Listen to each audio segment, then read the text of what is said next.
Sir. नमस्कार, मैं doctor अभिषेक हूँ। मैं एज अ गायनेकोलॉजिस्ट तैनात हूँ डिस्ट्रिक्ट हॉस्पिटल चंपावत में। तो अगर इस टॉपिक पे बात करते हैं कि प्रेगनेंसी में हमें करना क्या चाहिए और कौन सी चीज़ें अवॉइड करना चाहिए, तो पहले स्टार्ट करते हैं क्या क्या चीज़ों का ध्यान रखना चाहिए। पहली बात तो ये है कि खुद को आपको गर्म रखना है ताकि ठंड ना पकड़ ले। ज़्यादा ओवर लेयरिंग वगैरह नहीं करना है, नॉर्मल जिसमें आपको ठंड ना पकड़े उसी तरह रखना है।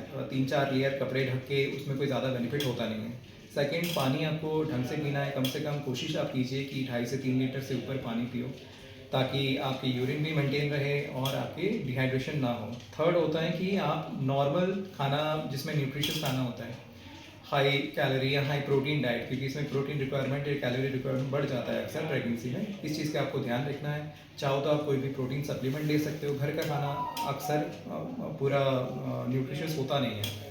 उसके साथ में आपको स्किन केयर मेंटेन करना है।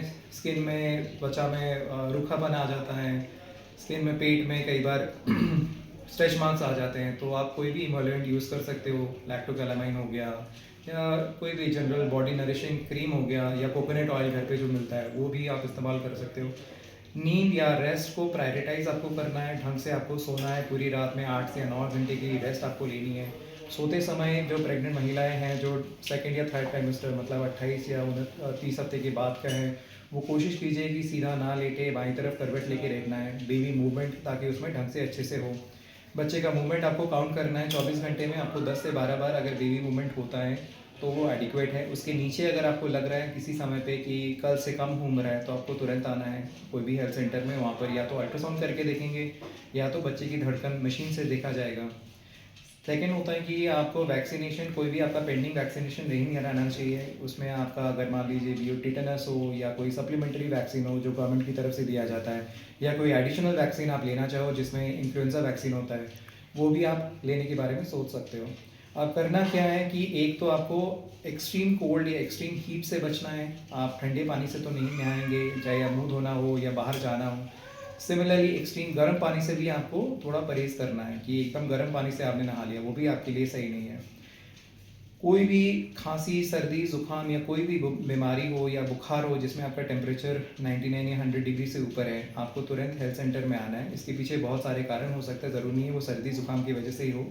इसकी छानबीन करनी होती है। इसमें कुछ वैक्सीन, कुछ बीमारी ऐसे हैं जो बच्चों में भी फैलता है, उसको बारे में भी हमें जानना होता है। सो जैसे ही आपको कोई भी परेशानी लग रहा है, कोई भी बीमारी लग रही है, आपको हॉस्पिटल में जाना है।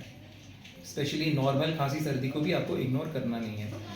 अब आते हैं जो खाने के बारे में लोग बहुत ओवर इंथुजियास्टिक हो जाते हैं। घर के जो भी खाने होते हैं उसमें जैसे अजवाइन हो गया या जिंजर हो गया, ये भारी मात्रा में नहीं लेना होता है। इसके एडिक्वेट क्वांटिटी में ही आपको लेना है। ऐसा नहीं है कि आप प्रेगनेंसी हो या तो सर्दी है इसी वजह से लेना है। इसमें भी पेट के ऊपर दस्त बन जाता है जो बच्चे के ऊपर असर करता है बाद में चल के।